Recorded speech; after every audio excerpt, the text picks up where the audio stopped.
नमस्कार, आप देख रहे हैं एसपीएन 9 न्यूज और मैं हूं आपके साथ मनीष कुमार सैनी। उत्तर प्रदेश में 10 विधानसभा सीटों पर उपचुनाव होने थे, लेकिन चुनाव आयोग ने चुनाव की तारीखों का ऐलान तो कर दिया। 13 नवंबर तारीख घोषित तो कर दी, लेकिन 10 नहीं केवल 9 सीटों पर इस बार मतदान होगा और एक जो सीट बच गई है उस पर बाद में चुनाव किया जाएगा। लेकिन देखा जाए तो 9 सीटों पर जिस तरह से उपचुनाव की तैयारियां जोरों शोरों पर तमाम राजनीतिक पार्टियां करती हुई नजर आ रही हैं, उस बीच अब कुंदरकी से बहुजन समाज पार्टी की मुखिया मायावती ने रिफाकतुल्लाह खान को अपना प्रत्याशी घोषित कर दिया है। वहीं अगर बात की जाए अखिलेश यादव की, तो अखिलेश यादव 7 सीटों पर अपने उम्मीदवारों को उतार चुके हैं। बची 2 सीटें, जो 2 सीटें कहीं ना कहीं अब ये खबरें उठने लगी हैं कि कांग्रेस के खेमे में जा सकती हैं। लेकिन अब संजय निषाद कहीं ना कहीं उत्तर प्रदेश की राजनीति में भारतीय जनता पार्टी के एनडीए गठबंधन से बागी होते हुए दिखाई दे सकते हैं। और अगर संजय निषाद बागी हो जाते हैं तो क्या अखिलेश यादव के पाले में जाएंगे, और क्या अखिलेश यादव के पाले में जाने के बाद संजय निषाद को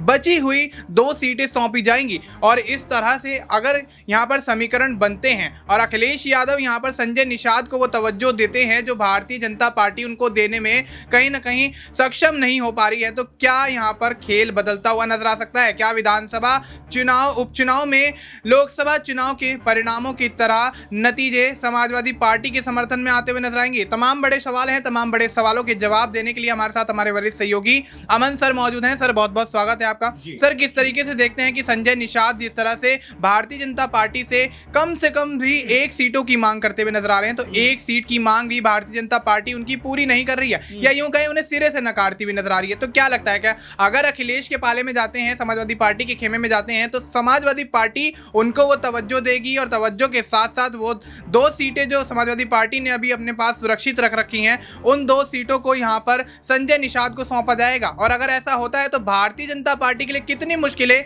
उपचुनाव में होती हुई नजर आ सकती हैं? देखिए, बिल्कुल मनीष, अगर हम उत्तर प्रदेश की बात करें और खासकर उपचुनाव की बात करें तो जाहिर बात है कि यहाँ पर जिस तरह संजय निषाद को या उनकी पार्टी को बीजेपी ने इग्नोर किया है, वो अपने आप में एक बड़ा कहीं ना कहीं कह सकते हैं आपस में घमासान का कारण बनता चला जा रहा है। आप देखिए 2024 की अगर बात करें तो संजय निषाद के बेटे प्रवीण निषाद को संत कबीर नगर से बीजेपी ने टिकट दिया। उस समय भी लगातार घमासान मचा कि भाई हम जो है बीजेपी के टिकट पर चुनाव नहीं लड़ेंगे, हम अपने पार्टी के चुनाव पे कह सकते हैं टिकट निशान पे चुनाव लड़ना चाहते हैं, और काफ़ी गहमा-गहमी इसको लेकर सामने आई। लेकिन फिर भी संजय निषाद ने तमाम चीज़ों को मैनेज किया। लेकिन जब परिणाम सामने आए तो उस समय मनीष कह सकते हैं कि यहाँ पर प्रवीण निषाद को हार का सामना करना पड़ा। इसी तरह से ओपी राजभर के बेटे भी अरविंद राजभर चुनाव लड़ते हैं, घोसी सीट पर पहुंचे, लेकिन वहां पर भी उनको जो है हार का सामना करना पड़ा। तो ये तमाम जो कारण है, ये कहीं ना कहीं अब बीजेपी के लिए तो खैर कह सकते हैं कि एक तरीके से उतनी प्रॉब्लम नहीं है, लेकिन जो सहयोगी दल हैं उनके लिए बड़ी प्रॉब्लम है, क्योंकि जो इक्का दुक्का सीटें उनके हक में आती वो भी उनके पास से चली गई। और आपको याद होगा कि संजय निषाद ने उसके बाद ये बयान भी दिया था कि अब मोदी योगी का मैजिक ख़त्म हो गया है, और ये तमाम बातें बता रही थी कि अब उनका जो कह सकते हैं रिश्ता है, कनेक्टिविटी है, वो पीएम मोदी या यूँ कहें बीजेपी के साथ में उतनी बेहतर नहीं रह गई। अब जबकि चुनावों का लगभग ऐलान हो गया है, 13 नवंबर को वोट डाले जाएंगे, 9 सीटों के ऊपर चुनाव होना है, अभी भी लगता यही है कि संजय निषाद मानने वाले नहीं हैं। लेकिन अगर बीजेपी की बात करें तो जो 9 सीटें हैं उसमें से 8 सीटों पर बीजेपी चुनाव लड़ना चाहती है। एकमात्र जो सीट है, यानी नवी जो सीट है मीरापुर की, वो एक तरीके से जयंत चौधरी को देना चाहती है। लेकिन हैरानी की बात यही है कि अगर सहयोगी दलों को नहीं साथ पाएगी बीजेपी, तो क्या चुनाव जीत पाएगी? ये अपने आप में बड़ा प्रश्न है, क्योंकि यहाँ पर जिस तरह से हम देख रहे हैं, संजय निषाद अगर नाराज हो जाएं, ओपी राजभर अगर नाराज हो जाएं, अनुप्रिया जो पटेल हैं वो पहले नाराज चल रही हैं, तो यहाँ क्या बीजेपी के लिए मुश्किल नहीं होगी? आप देखिए कि राजा भैया की नाराजगी का खामियाजा बीजेपी को पूर्वांचल में उठाना पड़ा। कई सीट ऐसी रहीं जहां पर बीजेपी मजबूत होते हुए भी चुनाव हार गई। तो ऐसे में बड़ा सवाल बन रहा है कि संजय निषाद अगर बीजेपी से खफा होते हैं, और जैसा आपने कहा भी कि इक्का दुक्का जो सीटें हैं वो सपा ने अभी भी बचा कर रखी हुई हैं, तो क्या संजय निषाद से कोई बड़ी डील होने वाली है? ये अब सवाल उठता है। और क्या संजय निषाद बीजेपी से खफा होकर अब खुद इंडिया गठबंधन की तरफ में जाते हुए दिखाई पड़ेंगे, सपा के साथ में सीटों का बंटवारा करते हुए नजर आएंगे? अगर संजय निषाद बीजेपी से खफा होकर इस तरफ आते हैं तो आप ये मानकर चलिए कि जो हम सेमीफाइनल की बात कर रहे हैं कि ये जो विधानसभा चुनावों से पहले का जो सेमीफाइनल है उसमें बीजेपी को एक बड़ा झटका लगता हुआ नजर आएगा। और साथ में संजय निषाद अगर इंडिया गठबंधन में आते हैं जी। तो पूर्वांचल में भी आप मनीष देखिए कि यहाँ पर बीजेपी की स्थिति कमजोर ज्यादा होगी और यहाँ इंडिया गठबंधन जिसने सबसे बेहतरीन प्रदर्शन अगर कहीं किया है तो पूर्वांचल में किया है, वहां ये गठबंधन जो है और मजबूत होता हुआ दिखाई पड़ेगा। अब यहाँ से बीजेपी को तय करना है किस तरह सीटों का बंटवारा करना है, क्योंकि जिस तरह से खबर सामने आ रही है कि लगभग 8 सीटों के ऊपर बीजेपी लड़ेगी, 1 सीट सिर्फ आरएलडी को मिलेगी, तो यहाँ पर संजय निषाद का फिर क्या होगा, अपने आप में बड़ा सवाल बनता हुआ नजर आ रहा है। जी बिल्कुल। तो अब ऐसे में बची हुई 1 सीट भारतीय जनता पार्टी संजय निषाद को उनके बगावती सुर देखकर देती हुई नजर आएगी या फिर समाजवादी पार्टी इसका बखूबी फायदा उठाती हुई नजर आएगी। और देखा जाए तो जिस तरह से सिनेरियो बनता हुआ नजर आ रहा है उसको लेकर कहीं ना कहीं अखिलेश यादव ने अगर संजय निषाद को ये 2 सीटें सौंप दी तो बेशक एनडीए के अंदर एक बड़ी फूट पड़ती हुई नजर आ सकती है। सर अगर देखा जाए तो यहाँ पर अनुप्रिया पटेल भी सीटों की मांग करती हुई नजर आ रही हैं, संजय निषाद भी यहाँ पर सीटों की मांग करते हुए नजर आ रहे हैं, ओपी राजभर भी यहाँ पर सीटों की मांग करते हुए नजर आ रहे हैं। लेकिन भारतीय जनता पार्टी ने अगर किसी पर भरोसा जताया है तो वो है आरएलडी और यहाँ पर जयंत चौधरी। तो क्या लगता है क्या 2 सीटें जिस तरह से जयंत चौधरी ने लोकसभा चुनाव में जीती बिजनौर और बागपत की, क्या उसी प्रकार से मीरापुर की सीट पर यहाँ पर भारतीय जनता पार्टी जयंत चौधरी को वो सीट सौंपती हुई नजर आ सकती है? और ऐसे में क्या यहाँ पर मीरापुर से यहाँ पर जयंत चौधरी की वो पकड़ लोकसभा चुनाव वाली यहाँ पर देखी जाएगी या फिर बड़ा झटका लगता हुआ नजर आ? देखिए बिल्कुल, मीरापुर सीट पे ऑलरेडी आरएलडी के विधायक थे चंदन, उन्होंने जो कह सकते हैं लोकसभा चुनाव जीता है, उसके बाद ये सीट खाली हुई है, तो कह सकते हैं न्याय संगत अगर बात की जाए तो यहाँ पर तो उनका प्रत्याशी बनता ही है। लेकिन कहानी सिर्फ यहीं पे खत्म नहीं होती मनीष, अगर हम देखें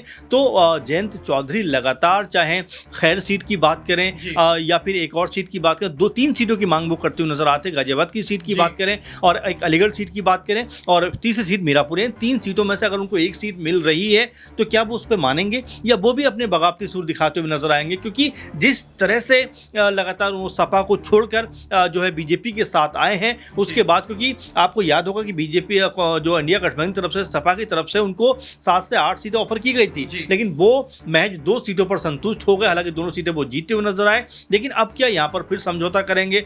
3 सीटों में से अगर मान ली चलिए 1 पे भी वो लड़ते हैं तो क्या जो संजय निषाद हैं, अनुप्रिया पटेल है, ओपी राजभर हैं, क्या इनको बीजेपी इग्नोर करती हुई नजर आएगी? और अगर बीजेपी इग्नोर करती है तो फिर इन दलों का रुख क्या होने वाला है? क्योंकि आपको देखना होगा कि अनुप्रिया पटेल जिस तरह से लगातार बयानबाजी कर रही हैं, जातिगत समीकरण को लेकर लगातार बयानबाजी कर रही हैं कि भाई ये तो होना चाहिए, तो ऐसे में आप समझ सकते हैं कि जो सहयोगी दल हैं बीजेपी के, वो लगातार बीजेपी के ऊपर दबाव बना रहे हैं कि भाई अगर आपने हमारी मांगों को पूरा नहीं किया या जो बात हम कह रहे हैं अगर उसको आपने अमल में लेकर नहीं आए तो यहाँ पर हम आपका साथ छोड़ सकते हैं। और जो बीजेपी अब तक ताकतवर नजर आती थी उत्तर प्रदेश के अंदर, वो बीजेपी अचानक से बेहद कमजोर नजर आने लग गई है, क्योंकि अगर उनके सहयोगी दल भी उनका साथ छोड़ देते हैं तो यहाँ पर उनकी स्थिति और कमजोर हो सकती है। 9 सीटों में से अगर बीजेपी 2 से 4 सीटें भी जीतती है तो ये माना जाएगा कि सपा के सामने वो दबाव में है, सपा के सामने अपने आप को ताकतवर पेश नहीं कर पा रहे। और वहीं